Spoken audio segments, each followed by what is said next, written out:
Hi, I'm Raymond. You're watching RPadTV, and my guest today is the dashing Paul Semel from paulsemel.com. What's going on today, Paul? I don't know. Dashing always makes me feel like I'd be running somewhere really quickly. Oh, really? No, I'm not running anywhere. Makes me think of like an Errol Flynn movie or something. Like you're playing Robin Hood and like swinging from branches and doing. Yeah, he was. I guess that he was the definition of dashing back in the day. For kids who don't know, never mind. Yeah, don't even bother. Yeah.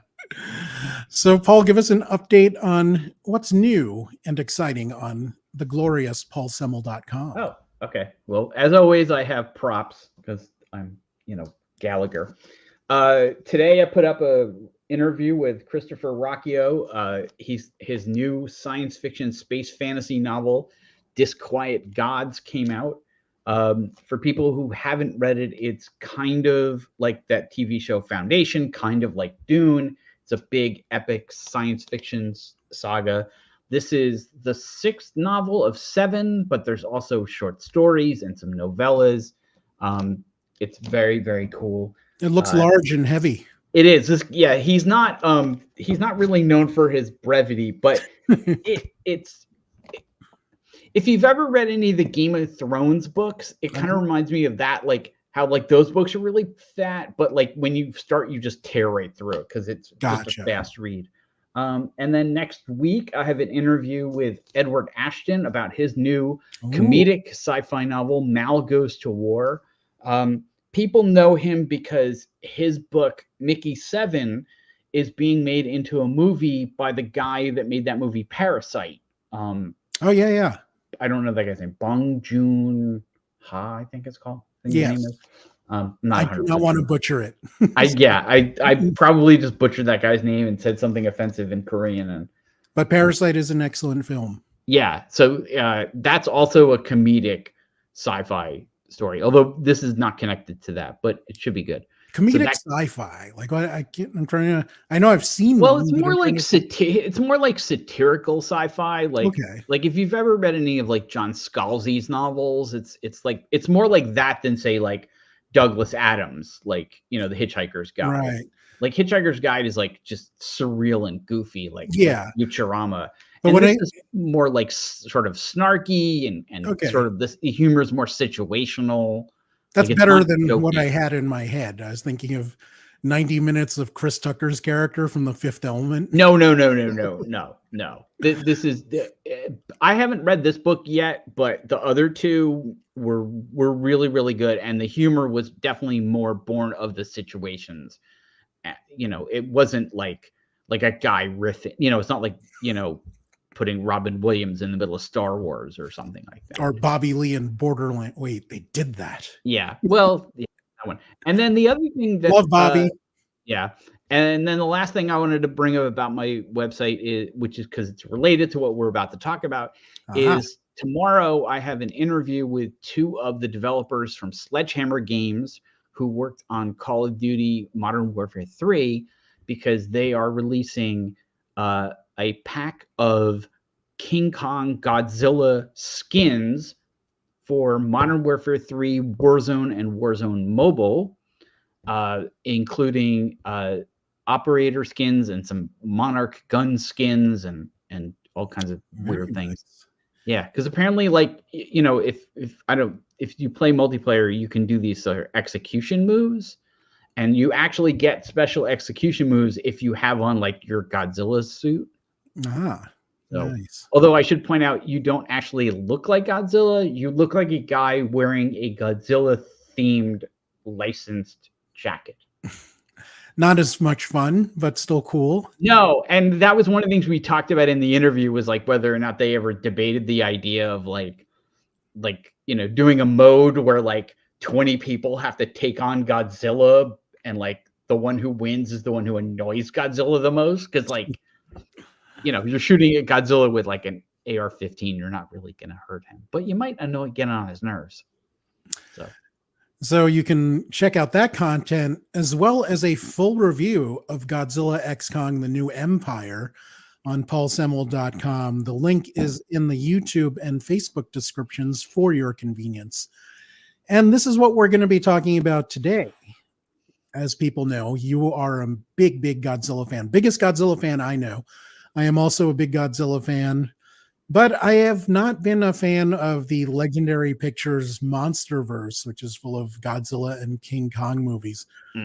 That said, I did enjoy Monarch, Legacy of Monsters. I thought that was pretty tremendous. So maybe I had high hopes that the MonsterVerse was moving in the right direction. It did not. No, it did not. And this is going to be a fun one for me, because usually when we watch things or review things, you are usually more forgiving and kinder than I am.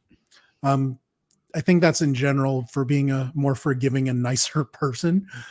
But this one, I think you actually dislike more than I do. So I want to see where this goes. But let's kick things off with a thread-sized review of Godzilla X Kong, the New Empire. Please kick it off.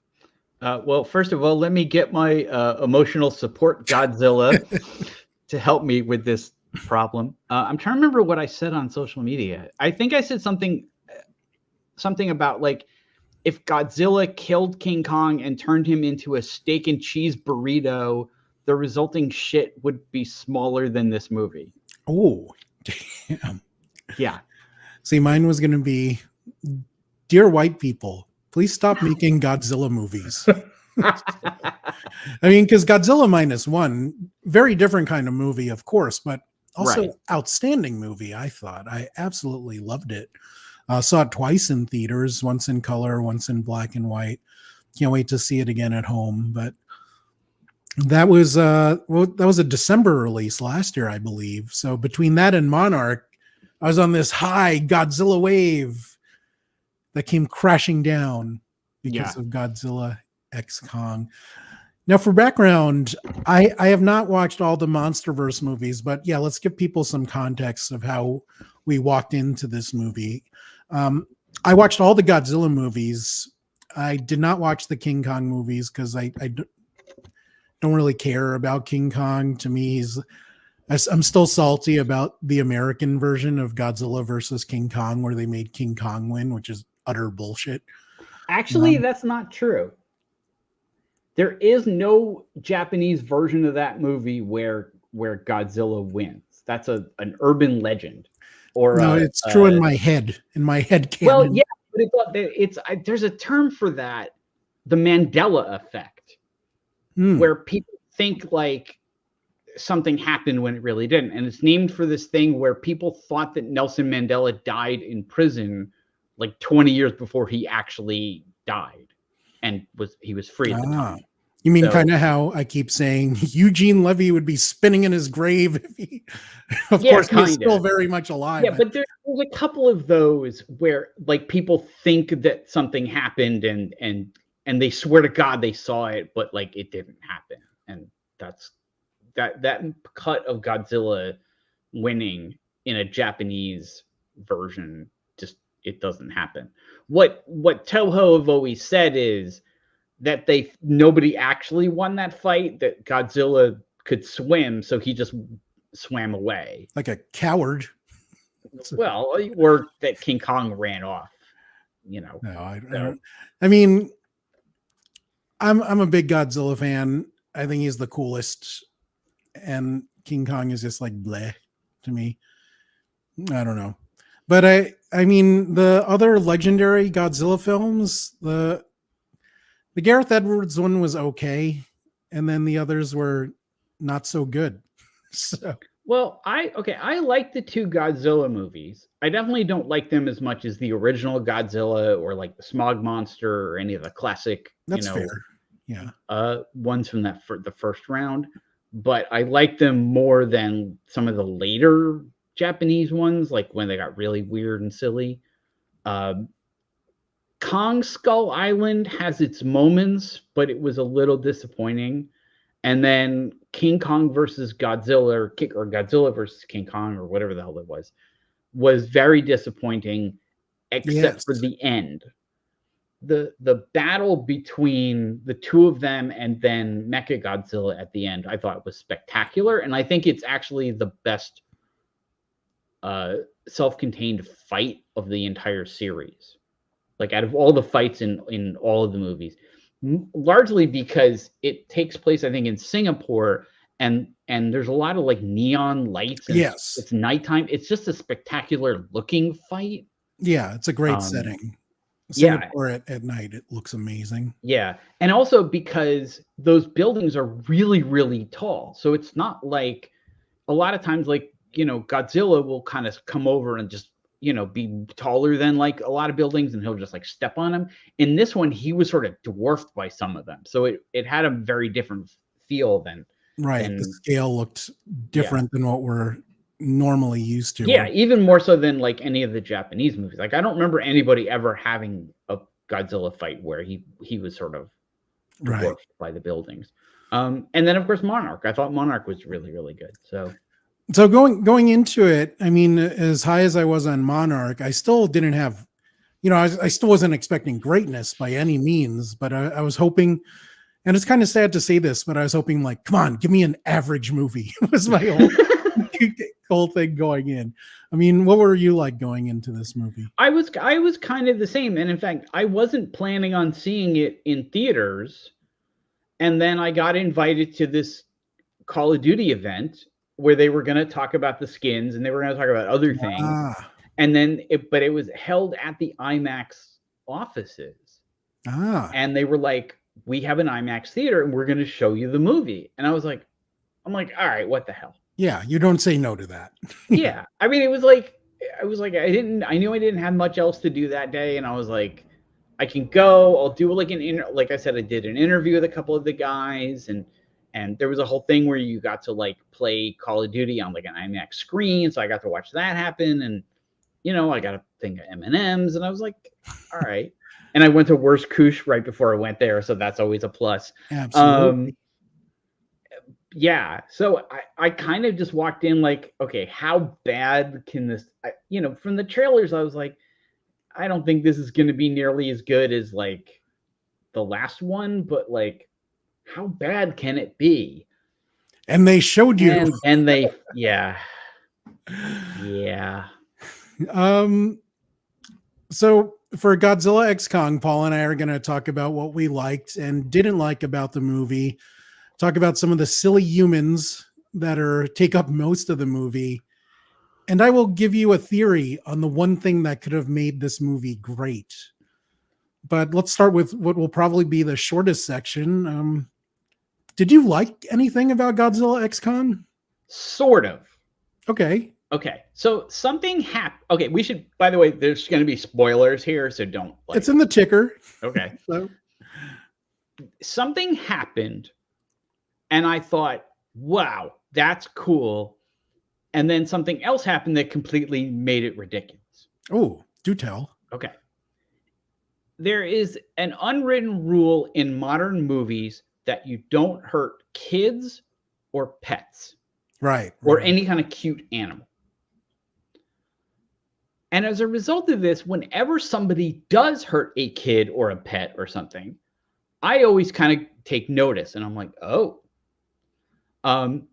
If you remember, this goes back a little ways, the movie that kicked off the new version of Battlestar Galactica a few years ago.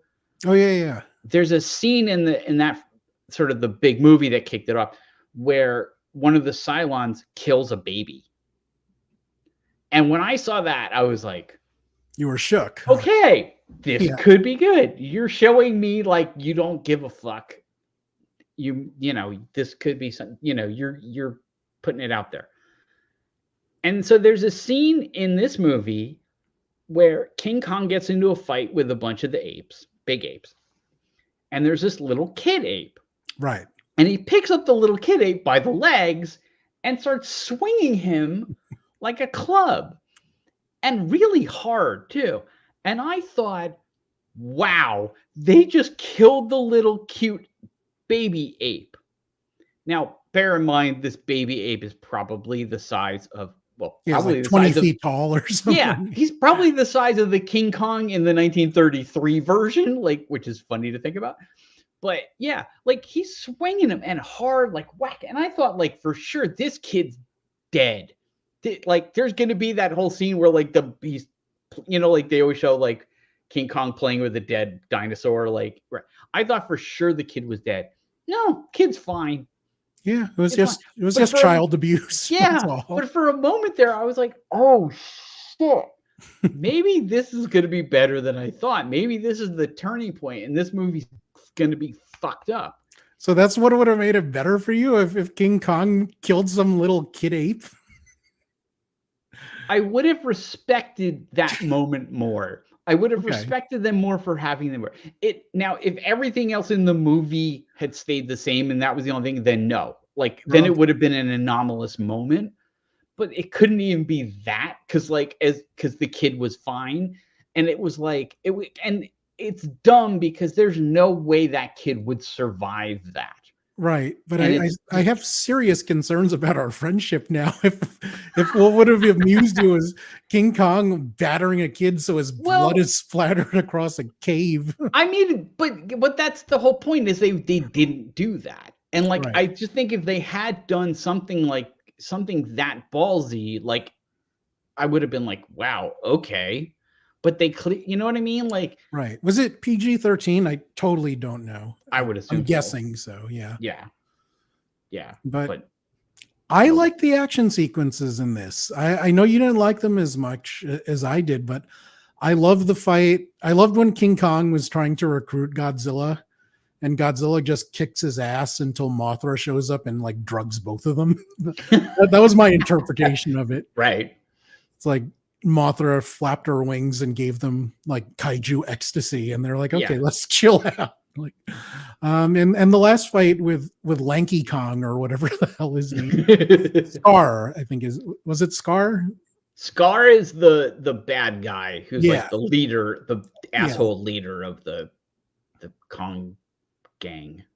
But I thought that fight was good. It was a nice mix of modern CGI, but it still had some of that Showa era cheesiness. There was one move where Godzilla gives like a straight out wrestling move to Kong. He gives him a vertical suplex. I'm like, just like Ric Flair.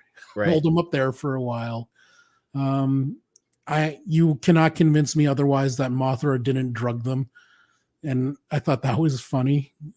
I also just remembered this as you were saying it. I did like that other kaiju that they brought in. I don't know its name. The white ice one? Yeah. I thought that one was really cool. But again, up until they made it dumb, when all of a sudden it turns into like a puppy, and like and is like King Kong's pet. I'm like, really? Yeah, that part was kind of weird because it seemed supposed to be this really powerful ice kaiju that was responsible for the last ice age, but is being controlled by Lanky Kong with a magic crystal. Like, sure. Yeah. I mean, Monarch already had an ice kaiju already, so yeah, it definitely does seem like this movie, whoever made this movie hasn't watched Monarch and vice versa, because I mean, I think that's as good as it's gonna get for what we liked. So please unleash your anger, Paul Semel, and tell me what you did. What was the thing you disliked most about this movie? Well, I think the worst thing is just the story, that it was half-baked and just convoluted and just full of like ridiculously stupid moments. Like one of the things I said in my review is film critics often use this phrase, like, it seems like it was made by committee. And this movie initially to me felt like it was made by committee full of people who have the worst taste in monster movies. Because all of the terror, like, there's a lot of really dumb stuff that Toho have done. And this had a lot of them, like kaijus talking to each other and a cute kid kaiju. And then at one point it got even more ridiculous, like with the whole thing with like the kid, like the girl, like suddenly she's psychic and like doing all this stuff. And it then seemed to me like, no, actually it was made by a committee of people who thought they were making a parody of a monster movie, except they hate monster movies and they hate parodies. Right. It was just a mess. And, and there was a lot of things where I was like, okay, this image you're showing, which obviously is edited because it doesn't have Mothra the meth head, but but giving him that the Infinity Gauntlet, what was the point of that? There was no point to that. Super convenient too. It just happened to be 100 yards away from right. And it happened to be for that hand. Yeah, why was it there? What was the point? Yeah, but also the whole thing where all of a sudden Godzilla's back scales are pink. Okay, right. That ties into one of my complaints, because the name of the movie is Godzilla X Kong. Godzilla has top billing. Godzilla doesn't really do a whole lot for most of the movie. Goes around picking fights with other kaiju and eating their energy to become pink for 2/3 of the movie. Yeah, that's pretty much what Godzilla did. We saw way more of Kong. Yeah, this is way more a Kong movie than a Godzilla movie. And Kong did more interesting things. Although I did think it's cute that Godzilla takes naps in the Roman Colosseum and just curls up in there. I thought, yeah. I have a theory that there may have been more about the pinkness. Right. But that when the reaction to the pinkness in the trailer was so negative that they cut it out. It wouldn't surprise me if there was a deleted scene, and we may never see it, that kind of goes into how that pinkness is different from the blue.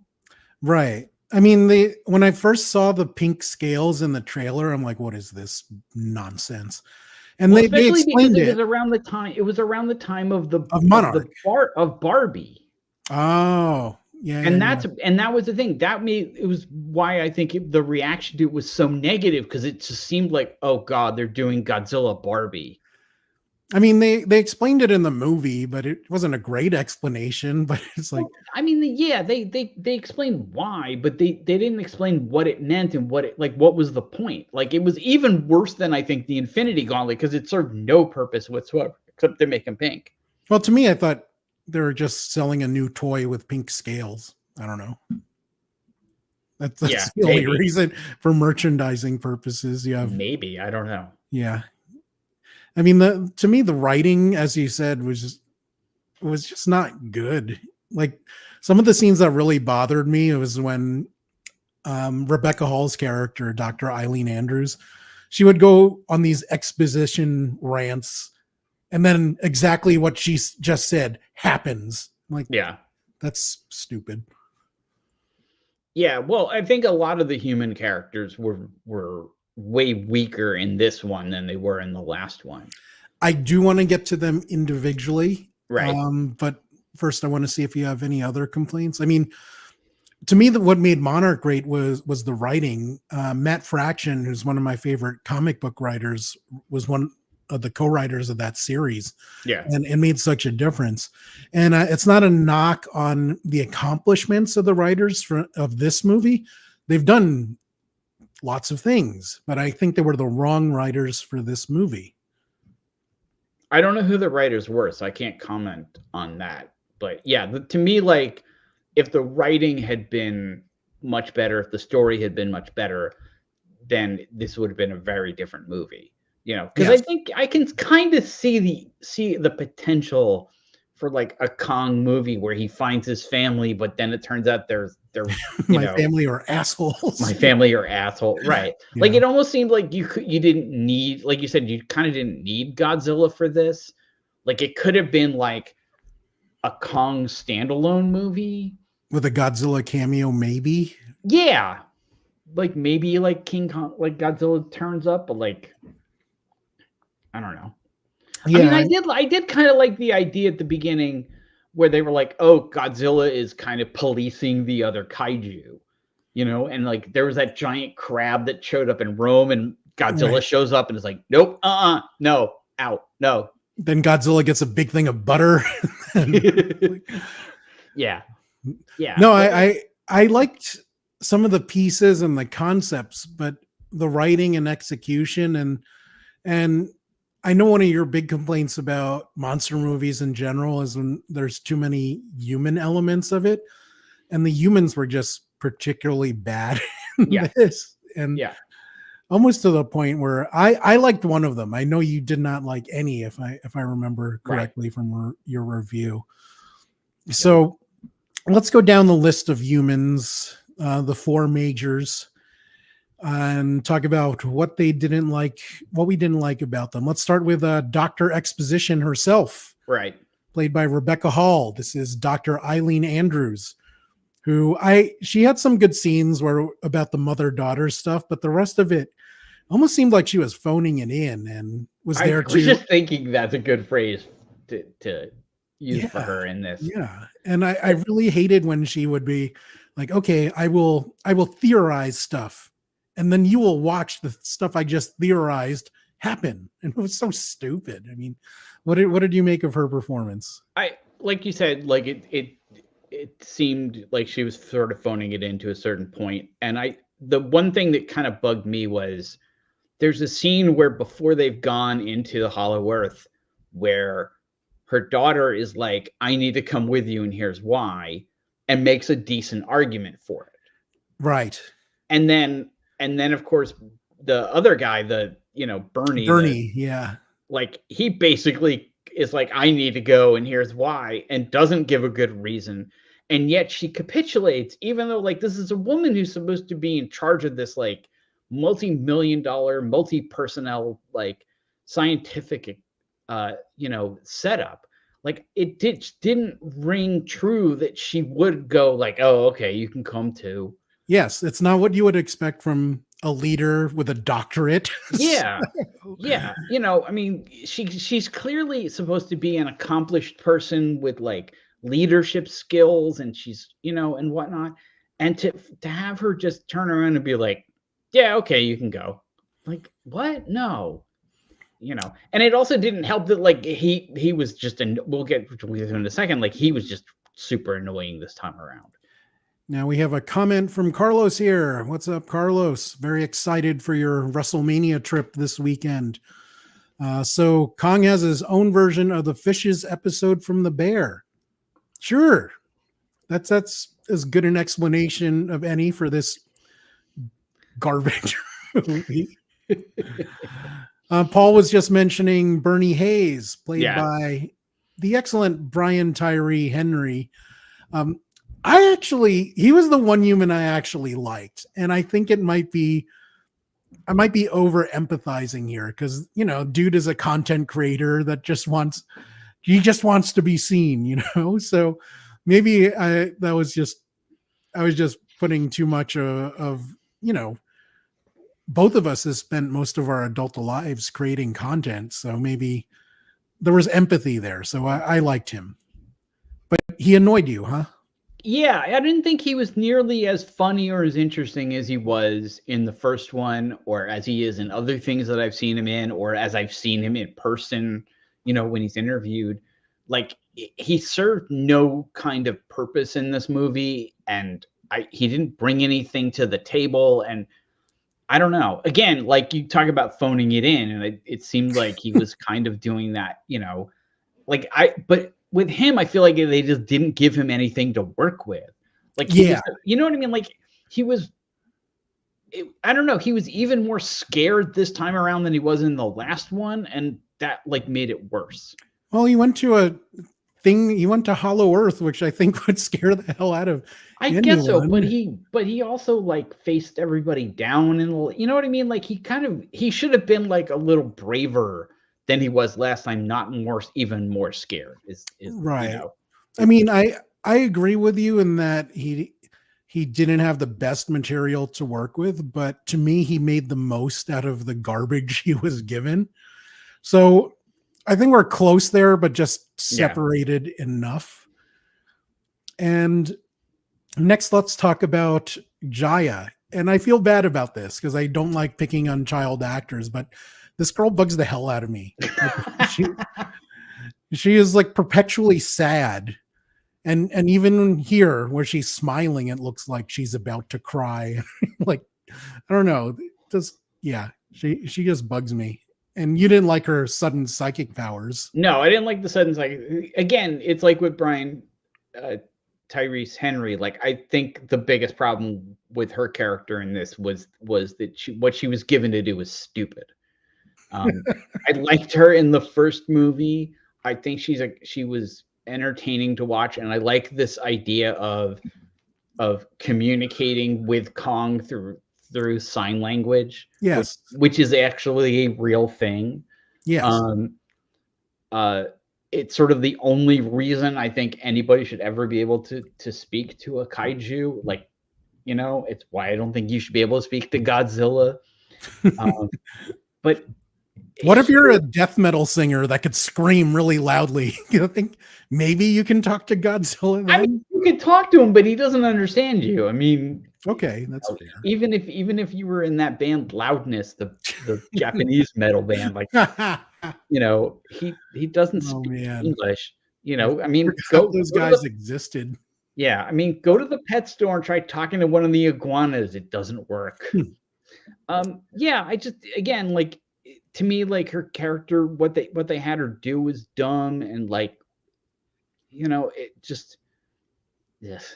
I also think her decision at the end was dumb, because she could have been with people like her. You see her playing with the other kids and she looks happy, but she decides to go back with her mom and be miserable in the, weren't they Barbados or something? Is that where they set up? I mean, it's her mom.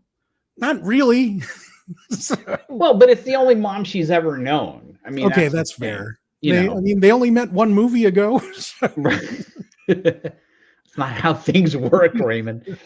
I mean, I think I do think they should have put something in there where they said, like, oh yeah, she's going to come back and visit, and you know what I mean? These are her people, and she wants to, you know what I mean? Like, like it made.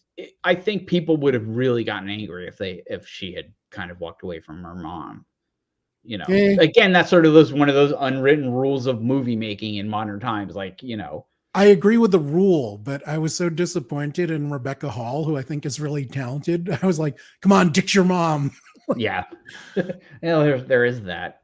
And again, I hate picking on child actors, especially, deaf child actors, but this girl bugs me. Her character bugs me, not the actual see, that's the thing, because in the first movie, I thought she did a good job, and I don't think she was terrible in this movie. I think it was just what she had to do was terrible. Carlos brings up a point. I don't know if you got around to it because I was late, but why do you think this movie is more of a hit with audiences than with critics? We will be addressing this after we go through One More Human, but that is an excellent point. I will bring this comment up later. Paul, please remind me if I don't. Okay. And we are down to the last human we're going to discuss, which is Trapper, played by the dashing Ben Stevens, who was anything but dashing in this movie. Somehow there's such a thing as a kaiju veterinarian. Conceptually, I have all kinds of problems with this. Yeah. First of all, how do you make money doing this? Well, one assumes that, Kong has points on the back end and is making some buku bucks from this movie. So the actor, if you're not familiar with him, a lot of people know him from Downton Abbey. If you've ever seen an interview with him in real life, he is a suave British man. Like, he is like the platonic ideal of what you think a suave British man should be. And in this movie, he was like, his accent was like weird and exaggerated that I almost thought, like, is he trying to be like a Kiwi or like, but I don't know. What did you make of Trapper, the character? I thought he was a smug putz. Yes. What he reminded me of is, I don't know if you've ever played the Uncharted games. Yeah. The main character that he reminded me of, that guy. Like, again, just a smug putz. And I just don't like people like that. I didn't think I don't know. He didn't add anything. I mean, what did he do? He gave Kong a fake tooth, and he was the one who was like, oh yeah, there's that glove. Yes. Well, the other apes made fun of the tooth. Yeah. I mean, but like him, like we said earlier, like the Infinity Gauntlet was stupid, but like he was the one who like remembered it was there. Like there's no reason why Rebecca Hall's character couldn't have remembered Right. that. I mean, he did have one scene with Bernie where he's asking him, what are you going to do with all this footage? All these businesses are going to exploit Hollow Earth. I mean, isn't it enough for you that you helped save the world? So I did think that was one of the better scenes with the humans. Carlos brings up this point. He has job security if he's the only kaiju vet. Yeah. Yes, but who is paying them? Who wants to like heal the kaiju? Well, I assume that Monarch is I guess. I mean, and how much of a, I mean, the other thing is like we call him the kaiju vet, but like really, like how much of his time does he spend doing that? Like he probably helps out King Kong, but like Godzilla's not going to sit down for like, oral surgery. Rodan is not going to like go in for Apex is around too, as Carlos mentions. Yes, they were at the very end of Monarch. Those guys have the big bucks too. Right. Now, because of, things like that stupid shirt and his over exaggerated, almost becoming New Zealand Aussie-ish accent, the one way I thought this movie could have been great is if they took him out and replaced him with Rhys Darby. I think this would have been a hilarious movie if that character was played by Rhys Darby. Would have been 100 times funnier. I think he's a better actor. Well, it would have been 100 times funnier if he'd been allowed to do what he does. Yes. I want to see him diving in Kong's mouth, extracting teeth. Right. If he was in this movie with these screenwriters, then we would be sitting here bitching about his character the way we bitched about Brian Tyrese Henry. Yes. Tyree, sorry. But yeah, you are right. He would have been far more entertaining in that role. But then again, so would the guy who played Magnum PI.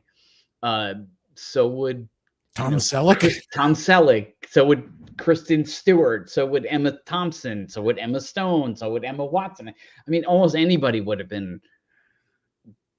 Well, anybody who would got to be them sort of the same character they always play. Like, if Ryan Reynolds was in that role. Yes. That's, what, actually, that's the thing that he reminded me of. He reminded me of like a bad Ryan Reynolds. Uncharming Ryan Reynolds? Yeah. Like, okay, so like Ryan Reynolds always plays a guy who, in the movie, he's a motor mouth and everybody hates him for it, but the audience loves it because it's funny. Right. And in this, it's like Ryan Reynolds if even the audience didn't like him because he's not funny. You know what I mean? Like I completely agree with that assessment. Yeah. Totally spot on there. It's kind of a difficult thing to explain, but no, it's Ryan Reynolds devoid of charisma. And I hate picking on this actor now. But again, I don't think. First of all, I just think this part was miscast because it doesn't seem like the right thing for that guy. But again, it goes back to the writing. It goes back to if you're handed a crappy script, there's only so much you can do with it. What do you think of this suggestion, Paul? They should have gotten Alan Grant.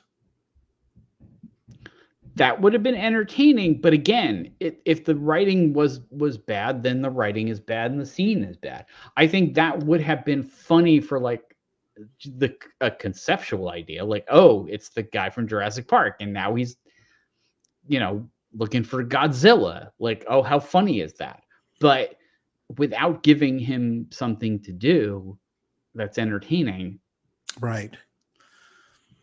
So I think we're in agreement there. I like the fight scenes, but pretty much nothing else. I don't really like this movie. Like, I found it disappointing. However, Well, we should talk about that thing that Carlos brought up. Yes, I do. I do want to wrap this up with a long block about the movie being some people, including a lot of our friends, really enjoyed this movie in a cheesy way. Some hated it as much as we did. In the box office, it actually exceeded their expectations. I think they were over 80 million for opening weekend. Right. They're projecting 60. So this movie is going to be tremendously successful. Maybe. I mean, here's the thing. All movies drop off on the second week. Right.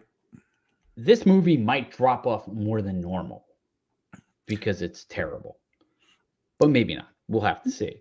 I think there'll be more of a drop off in America, but I think some of it is so universal that it's the kind of movie that translates well globally because it's two monsters beating the crap out of each other and like killing half of Rio de Janeiro, which nobody talks about. There's a ton of collateral damage and casualties in this movie. Right. And they just seem okay with it. Yeah. Happens. But yeah, I think this will be, I think they were close to 200 million worldwide. Right. But I don't know. The thing is, like, if you look at for example, the box of Dune it dropped off, but it's still strong. I mean, this weekend it was at number 3 and made like another 10 million. Like, it's still going because it's such a good movie. Right. But I think that's a rare case. I think saying it's a good movie is underselling. I think it's an exceptional movie. Right. But I'm saying good versus bad. Right. But like, the same with Barbie. Like, Barbie became like a phenomenon, and that movie like kept going like, for weeks. I don't know. I think it's difficult to say that this movie is going to be a financial success until we see what happens this coming weekend. I mean, it could. I'm just saying in theory, I think it has that global appeal in that same way that the Fast and Furious movies, do well worldwide. So in terms of being stupid and dumb and fun, I think.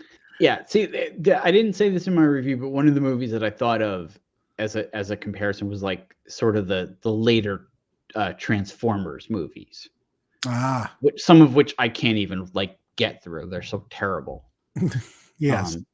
That Beast Wars one was, oh Jesus! I don't even think I tried with that one. Like, it made me think of a time I spent with you when we saw Pain and Gain that went to that screening together. Do you remember that? It was Mark Wahlberg. I don't remember that. Mark Wahlberg, Falcon, and The Rock, I believe. Right. And and they did a Q&A after the movie, and I was like, I should have taken him out when I had the chance. I could have rewritten history there. I don't remember that. That's hilarious because you invited me to that. Did you block that out of your memory? I remember going to a screening of Mad Max Fury Road. And there was a Q&A afterwards with George Miller. And then there was like a party afterwards and we talked to George Miller. But I don't remember Pain and Gain. That's weird. No, I think I blocked that from memory. Wow. But that was made by Michael Bay, by the way. Yes, that's why I'm like, I should have taken him out. I actually told my brother that recently. I'm like, I should have taken him out while I had the chance. Oh, is that what you meant? You should have taken out. I was like, I thought you meant The Rock. And I was like, why does No. Michael Bay did the Q&A. Right. Oh, right. Okay. Yeah. Nope. Sorry. That's pretty funny. Because I didn't get invited to that by myself. So. I certainly don't remember that, but okay. Or maybe I did, and I just forgot some of the connections I had. Okay. What do you think the disconnect is with some people really enjoying it? I mean, a very intelligent British friend of ours, Dan Jevons, said he liked this movie and that it reminded him it had the cheese of the 70s movies that he loved. But then our very smart friend Matt Kyle says, yes, but it also has that times where, and it's the majority of the movies where the film tries to take things so seriously and does not his words because he's a smarter guy than I am, but all the dumb human shit is just so poorly thought out and poorly executed. Well, I think, look, I can't speak for you, but I know when I look at a Godzilla movie, I want it to be really good. To me, the bar was set by that first one, which is not cheesy, not stupid, is a classic science fiction movie. That's true. That happens to be about a guy in a rubber suit stepping on Tokyo. But and to me, anything that doesn't kind of come up to that is a problem. Now, I do have some I can't think of the word right now. Like when I watch like the early ones, like the Smog Monster and whatever, like those are all movies that I grew up watching as a kid. Yeah. And so like I can kind of go with some of the stupid stuff in that. Oh yeah. And you know Okay. what I I mean? love Like, Jet Jaguar. So right. that's Yeah, like I can kind of go like there's one of the movies that I can't remember which one. There's that Godzilla does that dance where he kind of like it's Lord of the Dance and he jumps up and it like he's crossing yes. his leg. Like it's stupid as hell, but like I'm like, okay, whatever. You know. But even some of the really terrible stuff that happened back then I can't abide. Like in there's that one movie, All Monsters Attack, where Mhm. like it's basically a little kid who daydreams that he's friends with Godzilla's son Oh, that's and um Manila. I saw Manila. that Minya. I saw it as Godzilla's Revenge. I don't know if they renamed it later. I But think All yeah. Monsters Attack is the Japanese name for it. But yeah, he goes to Monster Island. Right. Right. Yeah. And the kid and the kid talks. And then there's like another one where Godzilla has a conversation with him and like some of that stuff I just can't abide. But like I don't know now, like when I see the movies, like if they get that silly, I'm like, no. But some people like that. Some people like the goofy Godzilla, you know. Let's throw to another question here. I am merely seeking a fun popcorn movie. Does it fit the bill? Asks Mr. Daly. I I would save mean, your money. And even if you are thinking matinee, I think there are better things to see, sir. I mean, I think the humans in this are so not good that yeah. yeah, I would not I recommend it. can't recommend spending money on this. Like I don't Yeah. even think I can recommend watching it on HBO Max, but I could if I was streaming it, I would just, bullshit human parts fight scene, bullshit human parts fight scene. I could watch it like that. I could see watching it on like HBO or something simply so you know what happened Hmm. because it could have implications for say season 2 of Monarch or whatever the sequel is, you know. Um, it's kind of like when we've talked about that some of the lesser Marvel shows and it's like yeah, it wasn't good, but it could have implications for other things and you're not paying for it. So, sure. Keep talking for a few seconds, Paul. I forgot that it's getting dark now, so I'm going to turn on a light. So look at this. Look at my legendary stalling techniques here. Yeah. I don't know why they cut Mothra out of the image when they sent this image out because it's not like that's a spoiler that Mothra was in the movie. Like, do you know what I mean? Like, I actually didn't know because I paid so little attention to this that I didn't. I mean, I knew that the little girl, her tribe is tied to Mothra as well, but right. But that's again an example of the exposition from Rebecca Hall's character, where she's like reading all these wall etchings. Right. So And also, only it a wasn't member of the Iwi tribe can talk to Mothra, and then right. that's what's going to happen in 2 minutes. Right. And also, it's not the same Mothra because in the Godzilla King of Monsters, Mothra sacrifices herself. So are they all Mothra?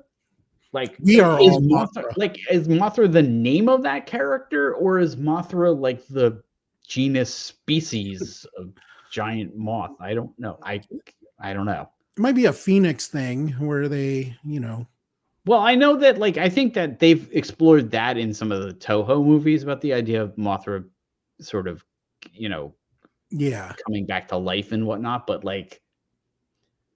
that's I don't know. Because the one in the Iwi tribe worshipped had been there for thousands of years. So it clearly wasn't the one who saved Godzilla. Great question. How did Mothra do something like this? Mothra does sign language like this. Well, it's not sign language, it's semaphore. It's like that flag thing that they have, that the Navy used to use. I actually have a theory on this. Okay. Because I don't know if Carlos came in when we mentioned Mothra's drug powers, but I think Mothra's ability to drug kaiju and people also includes the ability to communicate with them telepathically through the power of drugs, which I believe is a song by Huey Lewis. Well, in the movie where they had Mothra, like Mothra could communicate with those like little Japanese, the ones in the little box. Yeah.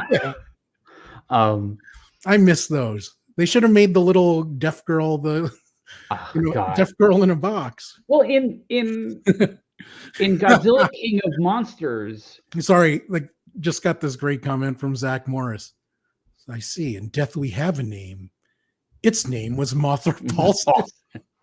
Its name was Mothra Paulson. Come on, everyone, with me now. Its name was Mothra Paulson.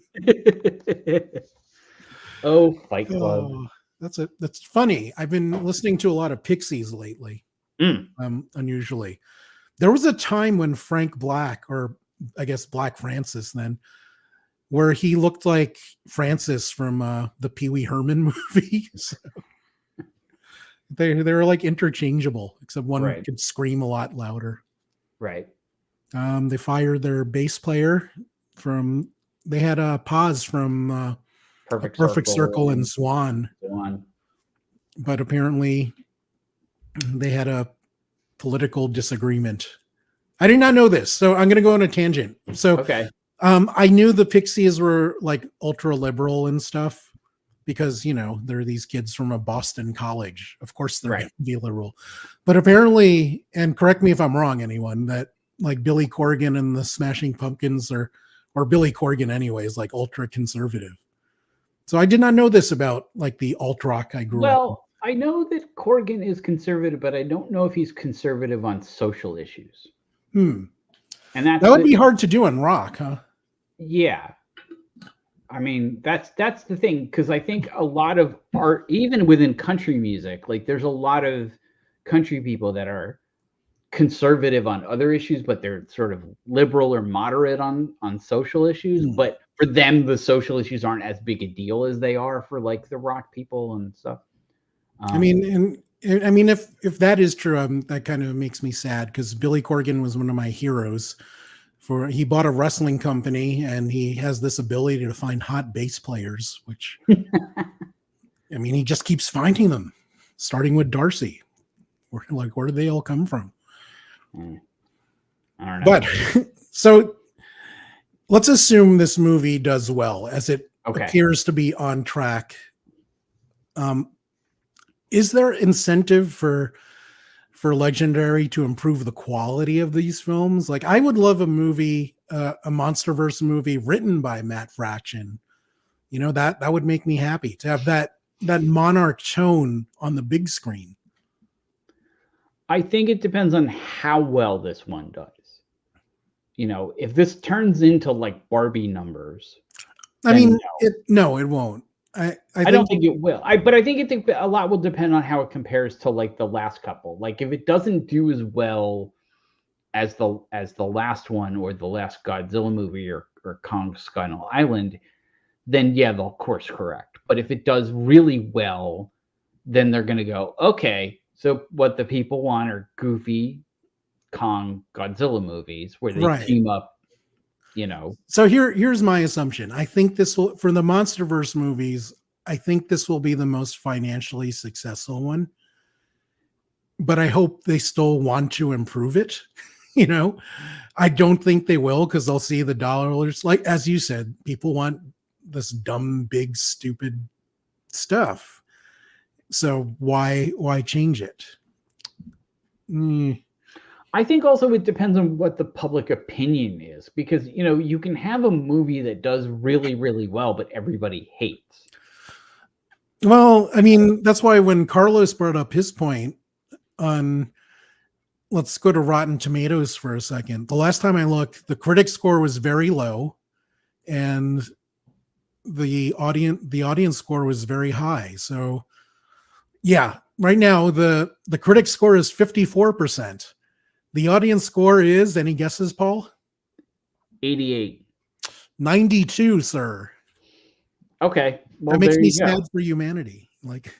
Well, but also, like, I think those trailers really turned a lot of people off. So I think a lot of people that would have hated this movie had they gone just didn't go. I mean, go back to what I said. I wasn't gonna see this movie in a theater because of those trailers. Same. I wasn't. I only saw it because you told me you were going to see it. So, yeah, and I only saw it because it was free at a Call of Duty event. So, and I only saw it because I have a movie pass. right. So, there you go. Carlos, how many people didn't go see it this weekend because they're like, "Oh, this movie's going to be terrible," and when they finally do see it, they're going to be like, "Oh God, why? I'm so glad I didn't spend my $20 to see that." Or they can see the 92% audience score and be like, "Oh, this is something I need to see," and they would be wrong. Yeah. Carlos brings up a great point. Yes, it needs to fail a bit in order to bring Fraction in to rescue it. No, that's probably true. Yeah. So I don't think we're going to, is this movie okay to bring?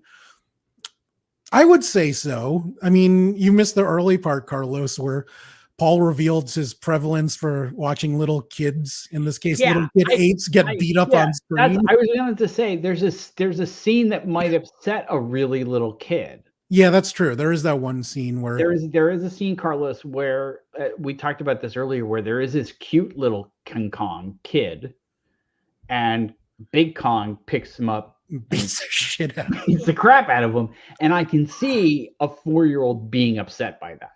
Yeah, it is fine and does cutesy things that the 4-year-old will like, but you have to get over that initial trauma. Yeah, you may want to like have a conversation with your 4-year-old and be like, okay, look, it's just a movie. Everybody's okay. Although, to be fair, the little Kid Kong was kind of a dick and tried to, he lured him to that lake to try to get him eaten by those monsters. True. So it was just true. In the context of animals, he was justified to beat the crap. But if you're a little kid and you're watching a movie and there's a cute gorilla, and then all of a sudden the cute gorilla gets used like a club,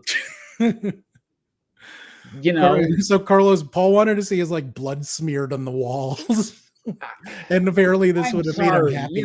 If you pick up a little Godzilla, I mean, you pick up a monkey and use it as a club. That kid's not, PG-13, man. Yeah, so. I know. Heaven forbid. So it's interesting that, again, assuming this does well financially, which I think it will, I do not think the financial success of a movie has made me sadder since that Will Smith Suicide Squad movie that did really well and I thought was a piece of garbage. Yeah. Thankfully, they course corrected. James Gunn fixed that. Thankfully. I'm so grateful that. Wow. His is without the right? His is Suicide Squad and the crappy mill systems. Okay. But yeah, the Suicide Squad with Will Smith did really well, and that made me so sad because I thought the movie was not good. I thought Will Smith was terrible. I mean, you still had people came to see it for Margot Robbie, and back then a pre-slapping Chris Rock, Will Smith was still a major star. Yeah. Or at least no more cuts. After the Snyder cut, I'm done with these. I don't know, maybe. But do you have any final words on Godzilla before we wrap things up? I mean, do you have a warning? Does this make you sad that it's doing so well? And apparently the public. What I would say to people is, if you're at all on the fence, have any hesitation about this movie, don't pay to see it. Wait until it comes on HBO or HBO Max. Wait until it's on whatever stream or the other streaming service. Watch it when it's on TBS every 5 minutes, like, Kong Skull Island is right now. I wouldn't waste your money on it unless you really want to see a ridiculously stupid King Kong movie. Fair. Emphasis on the King Kong movie, not Godzilla. I will go more focused. I think that's a very fair and kind and accurate assessment. I will say, if you loved the excellent Godzilla Minus One, then don't see this movie because you will hate life afterwards, which I also think is very fair. Yeah. And this movie would have ruled with Rhys Darby. That is my final word on that. And guys, thank you so much for watching RPadTV. Please hit the like button, leave a comment. Always looking for more limericks. Always helpful. Apparently, likes and comments are the way to go, and subscriptions don't mean jack. Everyone wave goodbye to Paul's emotional support Godzilla doll. And we'll see you next week on RPadTV. Thanks for watching, guys. Bye.